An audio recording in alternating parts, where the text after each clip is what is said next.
Hello नमस्कार दोस्तों, स्वागत है आप सभी का आपके अपने YouTube channel arithmetic to advance पर। आज के इस वीडियो में हम 14 जुलाई 2023 के एसएससी सीजीएल के फर्स्ट शिफ्ट के मैथ्स के क्वेश्चन सोल्व करेंगे। सो दोस्तों, without wasting much of your time let me start. तो यहाँ पर पहले क्वेश्चन के अंदर आपको दे रखा है मेजरमेंट ऑफ कोण C is equal to measurement of कोण जेड और ए सी बराबर आपको दे रखा है एक्स जेड। तो यहाँ पर ये दोनों त्रिभुज के सर्वाक्षम होने के लिए निम्नलिखित में से कौन सी शर्तें आवश्यक है ये आपको बताना है। तो यहाँ पर एक त्रिभुज मैंने बनाया ए बी सी और दूसरा त्रिभुज मैं यहाँ पर बनाऊंगा एक्स वाई जेड। तो यहाँ पर ये दोनों त्रिभुज बनाने के बाद आपको दे रखा है यहाँ पर एक्स वाई जेड ये दे रखा है और यहाँ पर आपको दे रखा है कि यहाँ पर कोण सी जो है ये बराबर है कोण जेड के और दूसरा आपको दे रखा है ए सी भुजा जो है ये बराबर है एक्स जेड के। तो यहाँ पर बी सी जो है ये बराबर होना चाहिए वाई जेड के सर्वाक्षम होने के लिए। ऐसा क्यों हुआ? क्योंकि आप यहाँ पर जानते हैं इन दोनों त्रिभुज के सर्वाक्षम होने के लिए बी सी जो है ये बराबर होना चाहिए वाई जेड के, वाई जेड के। तो ये वाई जेड के बराबर होना चाहिए। तो ऐसा क्यों हुआ? क्योंकि आप जानते हैं यहाँ पर एस ए एस सर्वाक्षमता नियम, साइड एंगल साइड सर्वाक्षमता नियम आप यहाँ पर जानते हैं कि दो भुजाएं जो है वो दोनों भुजाएं बराबर हो दूसरे त्रिभुज के। इसके अलावा यहाँ पर देखिए वो दोनों भुजाएं जिस कोण को अंतर्गत करती हो, यहाँ पर कोण सी इन दोनों भुजाओं के बीच में और कोण जेड जो है एक्स इन दोनों भुजाओं के बीच में। तो ये दोनों कोण भी आपस में क्या होने चाहिए? बराबर होने चाहिए। तब हम कह सकते हैं कि ये दोनों त्रिभुज ऐसे ऐसे सर्वाक्षमता नियम से सर्वाक्षम होंगे। इसके बाद यहाँ पर क्वेश्चन नंबर सेकंड के अंदर दे रखा है -4, एक्स की वैल्यू -4 दे रखी है, वाई की वैल्यू -1 दे रखी है। तो इसको सॉल्व करके बताना है। देखिए इसको थोड़ा सा और आगे भी सॉल्व किया जा सकता है।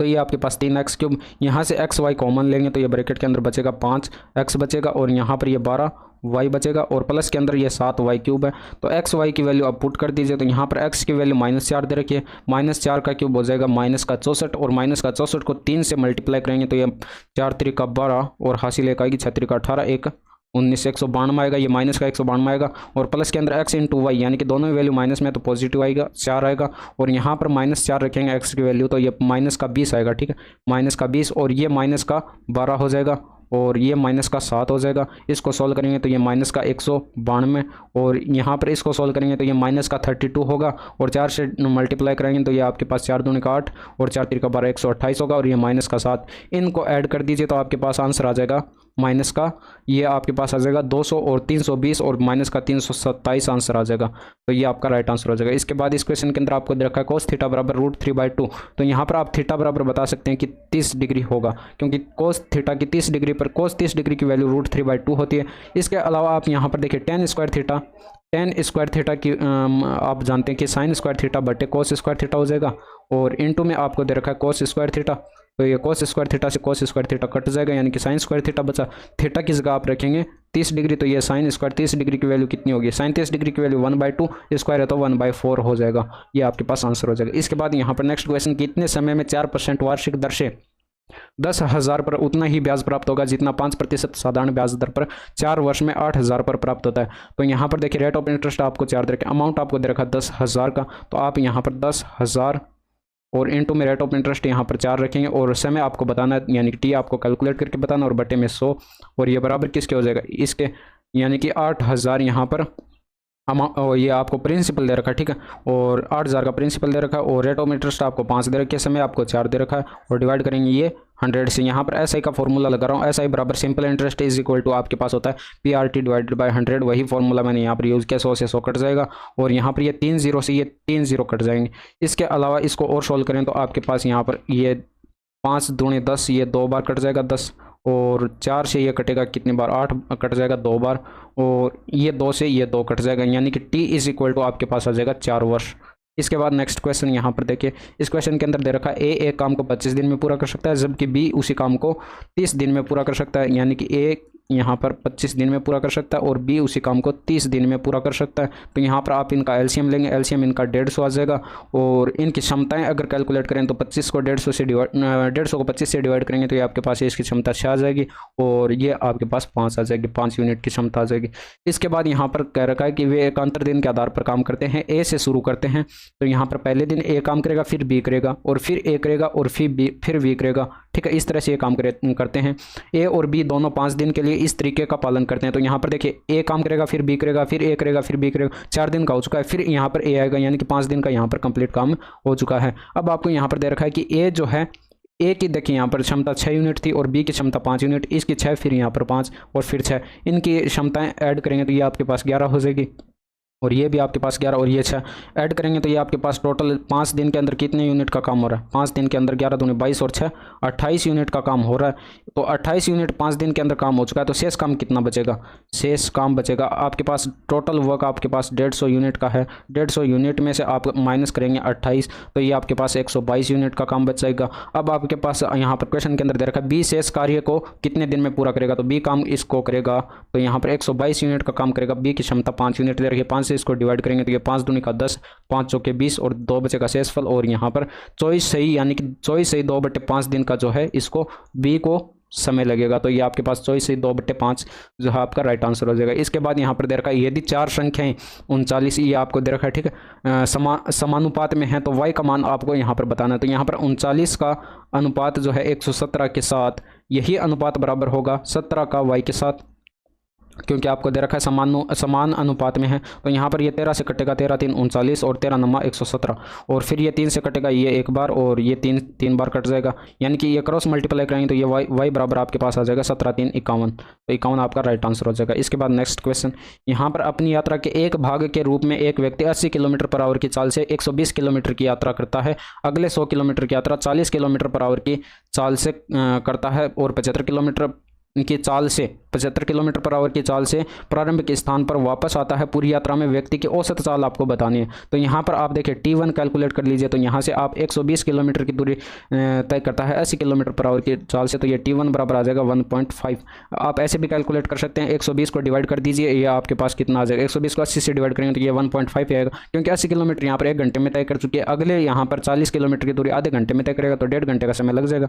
यहाँ पर 100 किलोमीटर की दूरी ये 40 किलोमीटर पर आवर की चाल से यह तय करता है, तो 2 घंटे में 80 किलोमीटर होगा और आधे घंटे में 20 किलोमीटर, यानी कि ये आपके पास 2.5 घंटे का समय लगेगा, 2.5 घंटे का समय लगेगा। और यहाँ पर 75 किलोमीटर पर आवर की चाल से वापस आता है, तो यहाँ पर 120 और टोटल दूरी कितनी होगी, 120 और 100 कितनी होगी, 220 किलोमीटर और 220 किलोमीटर ये वापस आएगा, तो यहाँ पर इसको कितना समय लगेगा, 75 से इसको डिवाइड करेंगे तो ये आपके पास T3 आ जाएगा, ये T2 है, ठीक है, ये T2 बराबर है और ये T3 किसके बराबर हो जाएगा, 75 से इसको काटेंगे तो ये 5 से कटेगा 15 बार और ये 5 से कटेगा 5 का 20 और फिर 5 का 20, 44 डिवाइडेड बाय 15 और 15 यहाँ पर देखिए ये कंप्लीटली डिवाइड नहीं हुआ, लेकिन इसको लगभग में मान लीजिए ये 3 घंटे का समय यहाँ पर लग रहा है, ठीक है।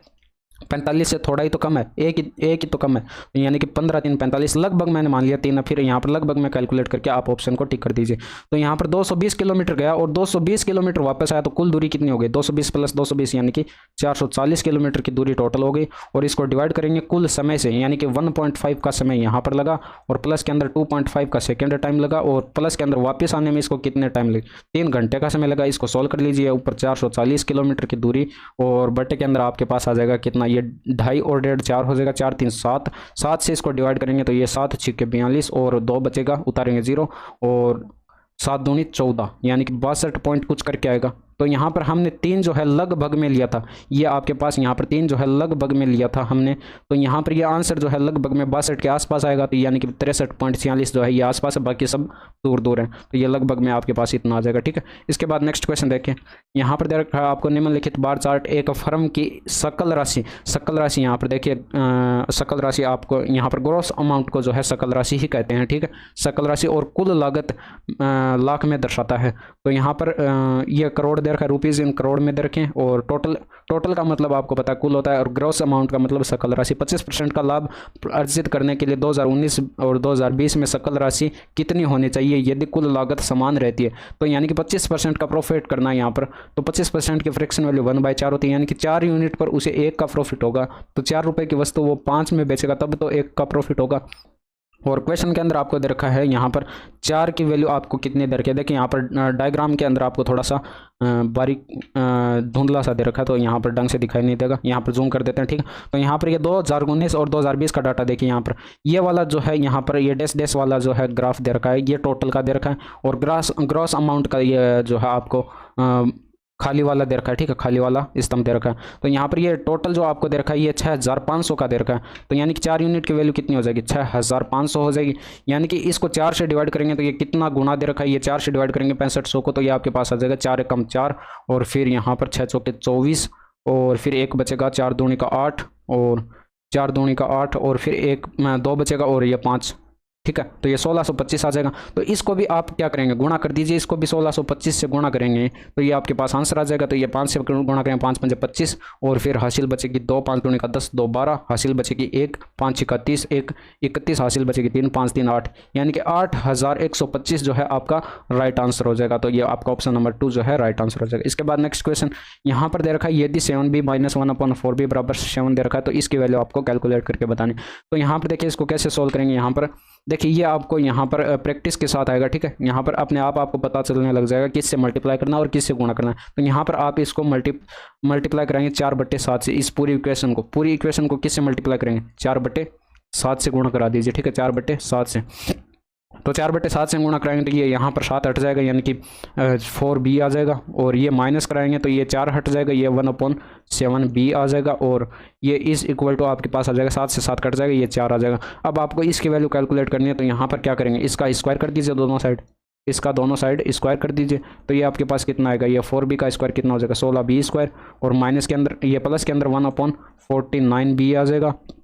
और माइनस के अंदर ये आपके पास आ जाएगा 2 गुणे ये 4b, यानी कि 2ab होता है। तो ये 4b इंटू में 1/7b, b से भी ये कट जाएगा और ये बराबर आपके पास हो जाएगा 16 के। तो यहाँ पर ये 4 दूनी 8/7 इधर आएगा, 8/7 इधर आएगा, तो आपके पास आ जाएगा 16b स्क्वायर।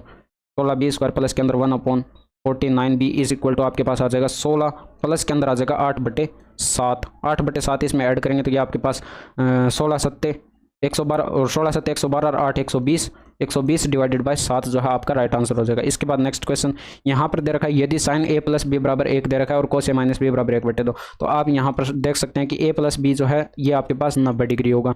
और यहाँ से आप देख सकते हैं a - b जो है ये आपके पास होगा, ये 30 डिग्री पर 90 डिग्री पर होगा ये। ठीक है, a + b और कोस a - b बराबर 1/2, यानी कि ये 60 डिग्री पर होगा। तो ये आपका 60 डिग्री पर हो जाएगा। आप इस इक्वेशन को दोनों को ऐड कर दीजिए तो ये b से b कट जाएगा, 2a बराबर आपके पास आ जाएगा 150।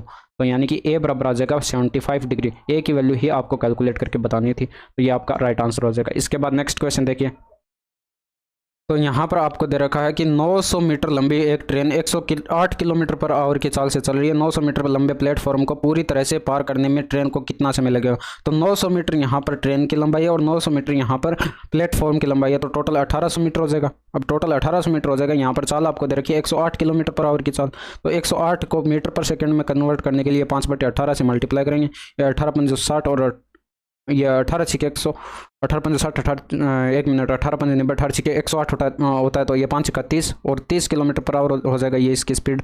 ये मीटर पर सेकंड में आ जाएगी। अब ये 30 मीटर पर सेकंड में, और ये 1800 मीटर की दूरी तय करेगा 30 यहाँ पर 30 मीटर पर सेकंड से। तो ये आपके पास 0 से 0 कट जाएगा और ये 36 का 18, यानी कि 60 सेकंड का जो है इसको समय लगेगा। इसके बाद नेक्स्ट क्वेश्चन यहाँ पर दे रखा है, सरसों के तेल का अंकित मूल्य उसके क्रय मूल्य से 25% अधिक है, यानी कि 25% के फ्रैक्शन वैल्यू 1/4, यानी कि 4 थी। अगर इसकी क्रय मूल्य इसका 4 था तो यहाँ पर इसका अंकित मूल्य कितना हो जाएगा, 4 से 1 अधिक, यानी कि 5 हो जाएगा। यदि इसे बिना किसी लाभ या हानि के बेचा जाता है तो इसे अंकित मूल्य से कितने प्रतिशत कम में बेचा जाएगा, यानी कि सेलिंग प्राइस जो है इसको ये 4 में ही बेच दे, 4 में खरीदा था 4 में ही बेच दे, तो यहाँ पर अंकित मूल्य से कितना कम किया जाएगा। ये -1 की यहाँ पर कमी हुई है, 1 की कमी हुई है कितने पर, 5 पर गुणा करा दीजिए 100 से, तो ये आपके पास यहाँ पर आ जाएगी कितने प्रतिशत कम में बेचा जाएगा, यानी कि डिस्काउंट आपके पास आ जाएगी ये 20%। ये आपका आंसर हो जाएगा। इसके बाद नेक्स्ट क्वेश्चन यहाँ पर, एक पुरुष एक लड़का और एक महिला किसी कार्य को क्रमशः 10 दिन 15 दिन और 30 दिन में पूरा करते हैं। तो यहाँ पर आपको दे रखा है एक पुरुष यानी कि मेल कैंडिडेट जो है 10 दिन में काम पूरा कर सकता है, और बॉयज़ जो है यहाँ पर लड़का जो है वो 15 दिन में काम करता है, और महिला यानी कि फीमेल जो है वो आपके पास दे रखिए कितने दिन में काम करता है, 30 दिन में काम पूरा करती है। तो आप इन तीनों का एलसीएम कैलकुलेट कर लीजिए, आपके पास 150 आ जाएगा, 150 आ जाएगा। ठीक है, सॉरी यहाँ पर ये 90 भी तो होगा, इनका एलसीएम जो है 90 आ जाएगा। तो यहाँ पर ये इनकी क्षमता कैलकुलेट करेंगे तो ये आपके पास कितनी आ जाएगी, ये 9 यूनिट की, और यहाँ पर इसकी क्षमता कितनी आ जाएगी, तो ये 30 भी यहाँ पर एलसीएम आ सकता है, यहाँ पर इससे भी कम एलसीएम आ सकता है। तो यहाँ पर ये 30 यूनिट का इनका एलसीएम आ जाएगा। तो ये यहाँ पर इनकी क्षमता कितनी आ जाएगी, 30 को डिवाइड करेंगे ये 10 से, तो ये आपके पास 3 यूनिट की आ जाएगी, ये 2 यूनिट की आ जाएगी, और ये 1 यूनिट की क्षमता आ जाएगी। अब यहाँ पर क्वेश्चन के अंदर बोला गया कि ये तीनों एक साथ मिलकर काम करते हैं तो कितने दिनों में ये काम पूरा हो जाएगा, यानी कि male plus boys plus female जो है ये तीनों एक साथ मिलकर काम करते हैं। मान लीजिए 30 दिनों तक काम करते हैं, टोटल यहाँ पर वर्क 30 यूनिट का है, तो यहाँ पर ये आपके पास क्षमता इनकी कितनी हो जाएगी, 3 2 5 और 1 6, 6 गुणे टी इज इक्वल टू आपके पास आ जाएगा 30, और ये 6 से कटेगा 5, यानी कि टी बराबर आपके पास आ जाएगा 5 दिन का जो है इनको समय लगेगा। इसके बाद नेक्स्ट क्वेश्चन यहाँ पर देखिए, ये आपको दे रखा है 266 से विभाजित करने पर शेषफल आपको बताना है। तो 265 की पावर आपको दे रखी है 4081, इसको डिवाइड करेंगे 266 से, और प्लस के अंदर ये 9 को भी डिवाइड करेंगे 266 से, तो आपको यहाँ पर शेषफल बताना है। तो यहाँ पर देखिए -1 का शेषफल बचेगा, और ये इसकी पावर दे रखी है 4081, और प्लस के अंदर ये यहाँ पर 9 शेषफल बचेगा। अब यहाँ पर देखिए, ये आपके पास एक कंसेप्ट होता है कि अगर आपको ए दे रखा और बटे के अंदर a+1 दे रखा और a की पावर n दे रखी है ऊपर, तो आपके पास शेषफल जो है वो बचेगा -1, ठीक है। शेषफल जो है -1 बचेगा। तो यहाँ पर -1 की पावर ये इतनी दे रखी है, -1 की पावर विषम दे रखी है, तो ये -1 होगा, और ये प्लस का 9 होगा। सोल्व करेंगे तो ये आपके पास 8 शेषफल बच जाएगा। इसके बाद 15वां क्वेश्चन देखिए, a+b बराबर दे रखा है इसके। तो यहाँ पर ये देखिए, एक फॉर्मूला होता है ये ए स्क्वायर, यहाँ पर a+b+c का होल स्क्वायर बराबर हो जाएगा किसके, a² + b² + c², और प्लस के अंदर 2ab प्लस के अंदर bc और प्लस के अंदर ca। तो यहाँ से आप इसकी वैल्यू कैलकुलेट कर सकते हैं। तो यहाँ पर आपको दे रखा है a+b+c बराबर दे रखा है 16 का स्क्वायर कितना होगा 256, और ये बराबर हो जाएगा किसके, यहाँ पर 90, और प्लस के अंदर ये 2ab + bc और प्लस के अंदर ca। तो यहाँ पर ये 90 इसमें से घटाएंगे तो 166 बचेगा, और 166 का आधा करेंगे तो ये 83 आ जाएगा। ab + bc + ca बराबर आपके पास आ जाएगा 83। इसके बाद नेक्स्ट क्वेश्चन यहाँ पर देखिए, इस क्वेश्चन के अंदर देखा एक दुकानदार नीचे दी गई 2 छूटों संबंधी योजनाओं को की पेशकश करता है। यहाँ पर 3 वस्तुओं की खरीद पर 4 वस्तुएं मुफ्त दी जा रही हैं, यानी कि टोटल कितनी वस्तुएं खरीदी गई। यहाँ पर ऑप्शन नंबर फर्स्ट के अंदर देखिए, टोटल वस्तुएं 7 खरीदी गई, 7 पर कितनी वस्तुएं मुफ्त में दी जा रही हैं, यानी कि 4 वस्तुएं मुफ्त में दी जा रही हैं। परसेंटेज में कैलकुलेट करने के लिए मल्टीप्लाई कर दीजिए 100 से, तो ये 400 डिवाइडेड बाई 7, यानी कि 7 × 5 = 35, और शेषफल बचेगा 5 उतारेंगे 0, और 7 × 6 = 42, और 7 × 7 = 49, यानी कि 57% के लगभग जो है ये आपके पास डिस्काउंट यहाँ पर मिल रहा है। इसके बाद यहाँ पर दूसरे ऑप्शन नंबर बी के अंदर देखिए, 5 वस्तुओं की खरीद पर 6 वस्तुएं फ्री, यानी कि टोटल वस्तुएं 11 खरीदी जा रही हैं और 11 वस्तुओं पर 6 फ्री दी जा रही हैं। परसेंटेज में कैलकुलेट करने के लिए मल्टीप्लाई कर दीजिए 100 से 600 डिवाइडेड बाई 11, तो ये 11 × 5 = 55, यानी कि 11 × 55, 5 बचेगा, शेषफल उतारेंगे 0, 11 × 4 = 44, यानी कि 54% के लगभग जो है ये दे रखा है। तो सबसे ज़्यादा जो है ए का दिखाई पड़ रहा है आपको, तो ए प्रतिशत अधिकतम होगा, ठीक है, छूट प्रतिशत अधिकतम होगा। इसके बाद निम्नांकित तालिका का अध्ययन करें और नीचे दिए गए प्रश्न का उत्तर दें। यह तालिका एक परीक्षा में इतिहास और भूगोल में छात्रों को प्राप्त अंकों के आधार पर 100 छात्रों का वर्गीकरण आपको दे रखा है। तो यहाँ पर 50 अंकों में से यहाँ पर प्राप्त करना है उन्हें। तो यहाँ पर देखिए, तालिका के आधार पर कुल 20% से कम अंक प्राप्त करने वाले छात्रों की कुल संख्या कितनी है ये आपको बताना है। तो 50 का 20% कितना हो जाएगा, 50 का 20% कितना हो जाएगा, ये 10 हो जाएगा, यानी कि 10 से कम प्राप्त करने वाले छात्रों की संख्या आपको यहाँ पर बतानी है। तो यहाँ पर आप देखेंगे तो ये आपके पास 40 और उससे अधिक दे रखा है, 30 और उससे अधिक ये दे रखा है, और 10 और उससे अधिक, और फिर 0 और उससे अधिक। तो यहाँ पर देखिए 10 और उससे अधिक देखिए, यहाँ पर 92 छात्रों ने प्राप्त किया और ये 81 ने। इनका औसत आपको दे रखा है, यहाँ पर औसत जो है ये आपको दे रखा है कितना, 87, यानी कि 87 छात्रों ने जो है यहाँ पर 87 छात्रों ने जो है 10 से अधिक प्राप्त किया यहाँ पर। तो यहाँ पर 10 से कम कितना ने प्राप्त किया, यहाँ पर टोटल 100 कैंडिडेट थे, 100 में से 87 ने 10 से अधिक प्राप्त किया, तो कम कितने ने प्राप्त किया वो आपके पास आ जाएगा 13। तो 13 आपका राइट आंसर हो जाएगा। इसके बाद नेक्स्ट क्वेश्चन देखिए, इस क्वेश्चन के अंदर आपको दे रखा है, देखिए तो यहाँ पर इस 18वें क्वेश्चन के अंदर आप ये दे रखा है, यहाँ पर 8 पुरुष एक कार्य को 45 दिन में पूरा करते हैं, 8 महिलाएं उसी कार्य को 18 दिन में पूरा करते हैं। तो यहाँ पर टोटल वर्क कैलकुलेट कर लीजिए। टोटल वर्क आपके पास आ जाएगा, 8 पुरुष काम करते हैं, 8 मेल काम करते हैं, और ये कितने 45 दिन में काम पूरा करते हैं। तो यहाँ पर टोटल वर्क आपके पास आ जाएगा किसके बराबर, ये 8 महिलाएँ जो है उसी काम को कितने दिन में पूरा करते हैं, 8 महिलाएँ यानी कि 8 फीमेल जो है उसी काम को 18 दिन में पूरा करते हैं। तो 8 फीमेल × 18 जो ये टोटल वर्क आ जाएगा। तो यहाँ पर आप कैलकुलेट करेंगे तो 8 से 8 कट जाएगा, और ये 36 का 18 और ये 3 से कटेगा, ठीक है, 3 से कटेगा तो ये आपके पास 6 आ जाएगा, और ये 9 से भी तो कट रहा है, यहाँ पर 9 दूनी का 18 और ये 9 पंजे 45, यानी कि मेल और फीमेल की जो क्षमताएं हैं यहाँ पर, मेल और फीमेल की क्षमताओं का अनुपात जो है यहाँ पर वो आपके पास आ जाएगा 2:5, यानी कि फीमेल की क्षमता यहाँ पर 5 यूनिट है, तो यहाँ पर मेल की क्षमता 2 यूनिट है। तो यहाँ से आप टोटल वर्क कैलकुलेट कर लीजिए। तो यहाँ से आप टोटल वर्क कैलकुलेट करेंगे तो ये आपके पास टोटल वर्क बराबर आ जाएगा, 8 मेल हैं तो मेल की क्षमता यहाँ पर 2 यूनिट है, और इनटू में इसको 45 से करेंगे तो ये 45 दूने 90 और 9 8 72, यानी कि 720 यूनिट का टोटल वर्क हो जाएगा। और यहाँ से पूछा गया कि 5 पुरुष और 8 महिलाएं उसी कार्य को कितने दिन में पूरा कर सकते हैं। तो यहाँ पर ये 5 ये आपको दे रखा है, 5 फीमेल जो है 5 मेल कैंडिडेट हैं और प्लस के अंदर 8 फीमेल कैंडिडेट हैं। उसी काम को मान लीजिए हम यहाँ पर टी दिनों में कंप्लीट कर लेते हैं। ये आपके पास 720 यूनिट का काम टोटल है।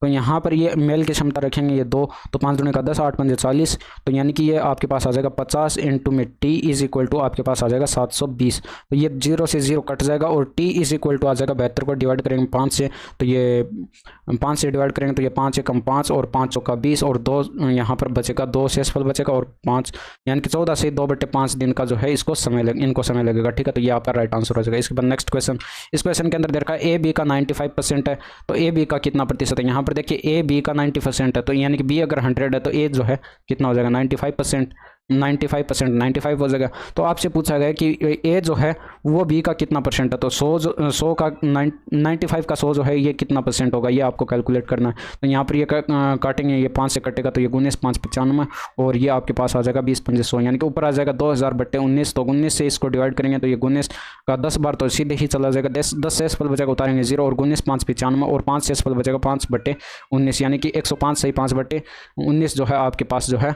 राइट आंसर हो जाएगा, परसेंटेज में आएगा ये। इसके बाद नेक्स्ट क्वेश्चन, यहाँ पर दो दाविकाएं सैनी और मोनी एक ही दिशा में क्रमशः 18 किलोमीटर/आवर और 24 किलोमीटर/आवर की चाल से 200 मीटर लंबाई के एक वर्ताकार ट्रैक में दौड़ना शुरू करते हैं। आरंभ से कितने समय बाद वे फिर से शुरुआती बिंदु पर मिलेंगे। तो यहाँ पर आप रिलेटिव स्पीड कैलकुलेट कर लेंगे तो ये आपके पास कितना आ जाएगा, ये प्लस 6 किलोमीटर अधिक दे रखा है, 6 किलोमीटर/आवर अधिक दे रखा है, तो 6 किलोमीटर/आवर को यहाँ पर मीटर पर सेकंड में कन्वर्ट कर लेंगे तो ये आपके पास 5/18 आ जाएगा, 6 का 18, यानी कि 5/3 जो है मीटर पर सेकंड की चाल से ये 5/3 मीटर पर सेकंड चाल जो है इनकी रिलेटिव स्पीड आ जाएगी। अब यहाँ पर 200 मीटर की डिस्टेंस है, तो 200 मीटर की डिस्टेंस ये कितनी देर में कवर कर लेंगे, 200 डिवाइडेड बाई 5/3, तो इसको सोल्व करेंगे तो ये 5 से कटेगा, 5 चौका 20 यानी कि 40 ऊपर आएगा, 3 ऊपर जाकर मल्टीप्लाई होगा 40 से, तो ये 120 जो है 120 सेकंड का जो है इनको समय लगेगा। ठीक है, 120 सेकंड बाद जो है ये आपस में मिलेंगे।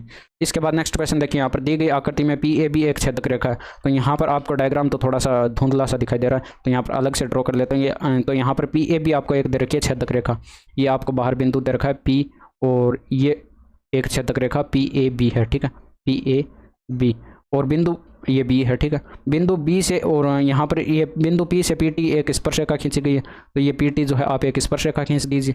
ये आपके पास स्पर्शरेखा पी टी की लंबाई 8 सेंटीमीटर है और पी ए बराबर 6 सेंटीमीटर है और ए बी बराबर आपको दे रखा है x सेंटीमीटर है।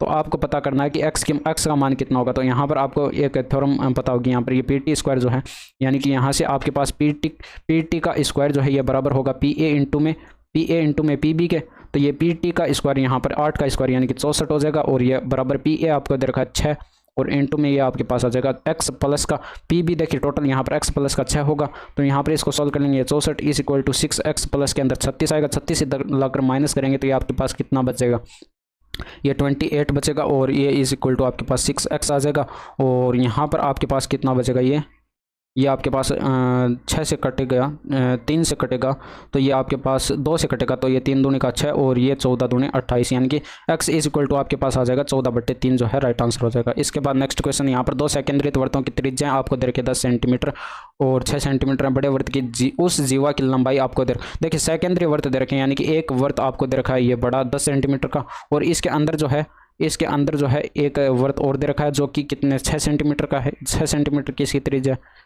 और यहाँ पर ये सेकेंडर ये दे रखा है, यानी कि इन दोनों वर्तों के केंद्र जो है सेम ही हैं। इसके बाद आपको दे रखा है कि यहाँ पर जो है स्पर्श एक यहाँ पर बड़े वर्त की उस जीवा, यानी कि बड़े वर्त की उस जीवा की लंबाई आपको बतानी है। मान लीजिए ए बी है, ठीक है, ए बी आपको कैलकुलेट करके बताना। तो यहाँ पर ये ओ से जो है आपको पता है कि ये त्रिज्या जो है यहाँ पर स्पर्श रेखा पर ये छोटे वाले वर्त को स्पर्श करती है, तो ये 90 डिग्री का कोण होगा, ये 90 डिग्री का कोण होगा और ये टोटल जो है ये बड़े वाले वर्त की त्रिज्या होगी, ये 10 दे रखी है और ये 6 दे रखी है, तो यहाँ पर ये कितनी हो जाएगी, ये 8 हो जाएगी, ये 8, ठीक है, और ये 8 हो जाएगी। तो यहाँ पर ये आपको पता है कि समद्विभाजित होगी ये ए बी, तो ये भी आपके पास 8 हो जाएगी, 8 + 8 यानी कि 16 सेंटीमीटर जो है ये ए बी बराबर जो है ए बी बराबर 16 सेंटीमीटर आ जाएगा। ठीक है, तो ये आपके पास आंसर हो जाएगा। इसके बाद इस क्वेश्चन को देखिए, निम्न में से किस संख्या से विभाज्य होगा, तो फटाफट से करिए इसको। 6 की पावर 25 इसको कॉमन ले लीजिए तो ब्रैकेट में बचेगा 1 और प्लस के अंदर 6 की पावर 2 यानी कि 6 की पावर 2 36, 6 की पावर 1 यानी कि 6 बचेगा, ये प्लस के अंदर 6 की पावर 2 यहाँ पर 36 बचेगा और यहाँ पर ये 6 की पावर 3 यानी कि 216 बचेगा। इनको ऐड कर दीजिए तो ये आपके पास 216 और 36 आपके पास 252 और 252 और 7 आपके पास आ जाएगा 259, यानी कि 259 से ये कम्प्लीटली डिवाइड होगी। इसके बाद इसको सोल्व करना है तो कोट थीटा का मान बताइए। तो यहाँ पर ये देखिए ये बटे के अंदर है, यहाँ पर ये कोस थीटा बटे साइन थीटा, ये इधर जाकर प्लस 1 से मल्टीप्लाई होगा तो ये 3 साइन थीटा माइनस का कोस थीटा बराबर आ जाएगा आपके पास कोस थीटा और प्लस के अंदर साइन थीटा के। अब इधर उधर भेज कर इसको सोल्व कर दीजिए। ये साइन थीटा इधर आकर माइनस होगा तो ये 2 साइन थीटा बचेगा, और ये कोस थीटा इधर जाकर प्लस होगा तो ये 2 कोस थीटा हो जाएगा। 2 से 2 कैंसिल हो जाएगा। और यहाँ पर देखिए ये आपको कैलकुलेट करना है कोट थीटा, तो दोनों साइड आप क्या करेंगे, दोनों साइड आप साइन थीटा से डिवाइड कर दीजिए, तो ये साइन थीटा से कट जाएगा और ये आपके पास कोस थीटा बटे साइन थीटा आएगा, यानी कि कोट थीटा आ जाएगा। तो ये कोट थीटा की वैल्यू 1 आ जाएगी। यही आपसे पूछा गया था। इसके बाद यहाँ पर 25वां क्वेश्चन देखिए, 4.2 सेंटीमीटर त्रिज्या वाले एक गोले का आयतन आपको दे रखा पाई बराबर 22/7 यूज़ करना है। तो यहाँ पर आपको बताया कि गोले का आयतन जो है 4/3 पाई आर क्यूब होता है, 4/3 पाई आर क्यूब। तो यहाँ पर 4/3 इंटू में 22/7 और इंटू में आर क्यूब यानी कि 4.2 इंटू में 4.2 इंटू में 4.2।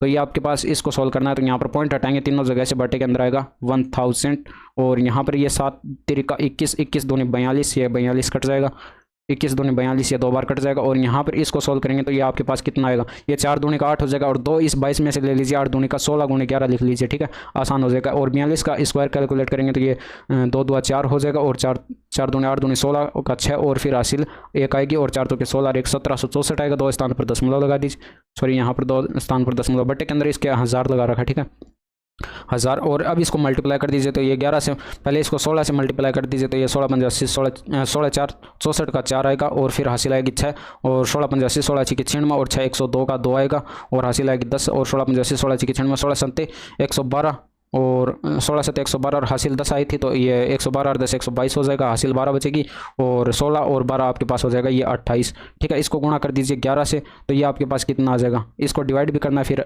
1000 से। तो यहाँ पर ये 11 से इसको मल्टीप्लाई करेंगे तो ये आपके पास 11 4 44 आएगा, हासिल 4 आएगी और 11 दूनी 22 और 4 आपके पास हो जाएगा 26 और हासिल बचेगी 2 और 11 दूनी 22 और 2 24 और हासिल बचेगी 2 और फिर यहाँ पर 11 88 और 2 90 और फिर हासिल बचेगी 9 और 11 दूनी 22 और 9 31 और यहाँ पर 3 बटे के अंदर 1000 है तो 3 स्थान पर दशमलव लगाना था। तो 310 जो है 310.464 जो है आपका सेंटीमीटर क्यूब में आंसर आ जाएगा।